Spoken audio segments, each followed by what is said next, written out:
Hi friends, ఎలా ఉన్నారు? ఈరోజు మన వీడియోలో బార్లీ జావా ఎలా ప్రిపేర్ చేసుకోవాలో చూద్దాము.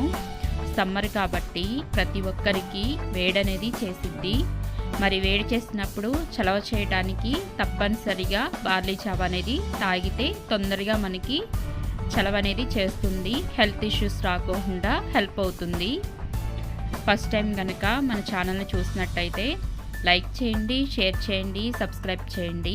పక్కనే ఉన్న బెల్ ఐకాన్ని క్లిక్ చేయడం మర్చిపోవద్దు. మరి మనం వీడియోలోకి వెళ్ళిపోదాం. నెక్స్ట్ ప్రాసెస్లోకి వెళ్ళిపోదాము. ఒక చిన్న స్టీల్ గిన్నె తీసుకొని నేను 1 టేబుల్ స్పూన్ సబ్జా గింజలు తీసుకుంటున్నాను. ఇందులో కొంచెం వాటర్ వేసుకొని నానబెట్టుకోవాలి. మనం బార్లీ జావా ప్రిపేర్ చేసే లోపల ఈ సబ్జా గింజలు కూడా నానిపోతాయి, నో ప్రాబ్లం. ఈ సబ్జా గింజలు యూస్ చేయడం వల్ల మన ఒంటికి చాలా చలవ చేస్తుంది. అలాగే అధిక బరువును కూడా తగ్గిస్తుంది. మన ఒంట్లో ఉన్న రక్తాన్ని కూడా శుద్ధిపరుస్తుంది. నెక్స్ట్ స్టవ్ వెలిగించుకొని బాండీ పెట్టుకోవాలి. బాండీ వేడెక్కాక బార్లీ గింజలు వేసుకొని మంటని లో ఫ్లేమ్లోకి అడ్జస్ట్ చేసుకొని 5 మినిట్స్ ఫ్రై చేసుకోవాలి. బార్లీ గింజలు ఫ్రై అయ్యేసరికి మంచి కమ్మటి స్మెల్ వస్తుంది.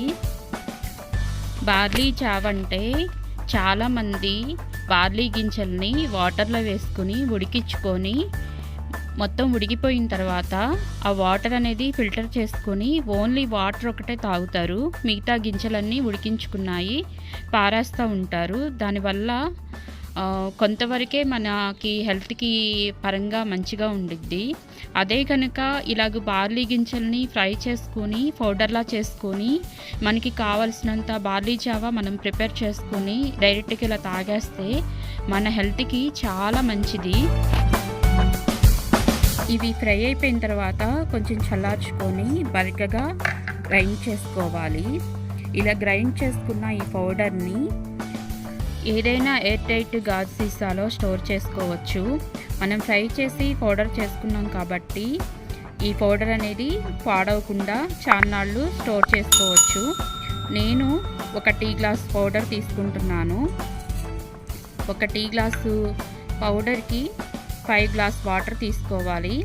ఒక స్టీల్ గిన్నెలో ఒక టీ గ్లాస్ పౌడర్ వేసుకొని ఒక గ్లాస్ వాటర్ వేసుకొని ఉండలు లేకోకుండా బాగా మిక్స్ చేసుకోవాలి.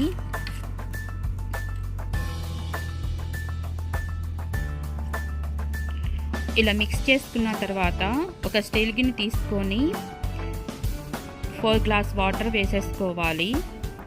ఇలా వాటర్ వేసుకున్న తర్వాత స్టవ్ వెలిగించుకొని మనం వేసుకున్న ఈ వాటర్ని మరిగించుకోవాలి. ఒక ఉడుకు వచ్చిన తర్వాత మనం మిక్స్ చేసుకున్న ఈ బార్లీ పౌడర్ని ఇందులో వేసేసుకొని ఉండలు లేకోకుండా బాగా కలుపుకోవాలి. మంటని లో ఫ్లేమ్లో పెట్టుకుని ఉడికించుకోవాలి. లేదంటే అడుగన్నా కట్టేసిద్ది, లేదంటే ఉండలన్నా కట్టేసిద్ది. అలా జరగకుండా కలుపుతూ ఉండాలి. బార్లీ జావలో చాలా ఔషధ గుణాలు ఉన్నాయి. ఈ బార్లీ జావ తాగటం వల్ల వెయిట్ లాస్ అవుతారు. తర్వాత యూరిన్ ఇన్ఫెక్షన్ ఏమైనా కూడా తగ్గిపోతాయి. బీపీ, షుగర్ కూడా కంట్రోల్లో ఉంటాయి. బార్లీ ఉడికి దగ్గరికి అయిపోయింది. ఇప్పుడు స్టవ్ ఆఫ్ చేసుకొని కంప్లీట్గా చల్లార్చుకోవాలి. ఇలా చల్లారిపోయిన ఈ బార్లీ జావ మిశ్రమంలో మనం నానబెట్టుకున్న సబ్జా గింజలు కూడా వేసేసుకోవాలి. చాలామందికి బార్లీ స్మెల్ అంటేనే పడదు.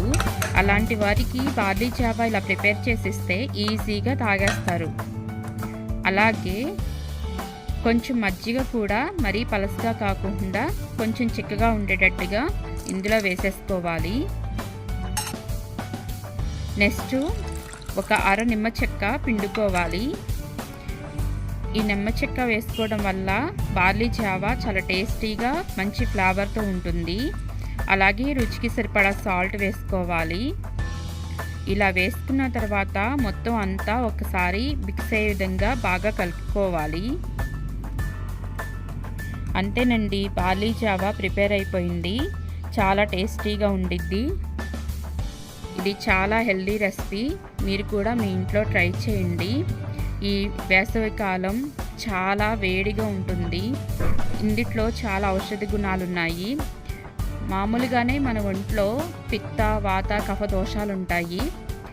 పిత్త దోషాన్ని, వాత దోషాన్ని, కఫ దోషాన్ని తగ్గించే గుణం, శక్తి ఈ బార్లీ జావకుంది. అందుకని మీరు ఈ ఎండాకాలం పిల్లలు కానీ పెద్దలు కానీ ఇంట్లో చేసుకుని తాగండి. దానివల్ల మీ ఒంటికి చాలా చలవ చేస్తుంది. ఈ సమ్మర్లో హెల్త్ ఇష్యూస్ రాకుండా ఉంటాయి. ట్రై చేయండి. ఐ హోప్ ఈ వీడియో మీకు నచ్చిందని నేను అనుకుంటున్నాను. నచ్చితే కనుక లైక్ చేయండి, షేర్ చేయండి, సబ్స్క్రైబ్ చేయండి. ఇలాంటి మరిన్ని వీడియోల కోసం పక్కనే ఉన్న బెల్ ఐకాన్ని క్లిక్ చేయండి. ఈ బార్లీ జావ కనుక మీ ఇంట్లో ట్రై చేస్తే మీకు ఎలా కుదిరిందో కామెంట్ సెక్షన్లో తప్పకుండా నాతో షేర్ చేయండి. Thank you for watching.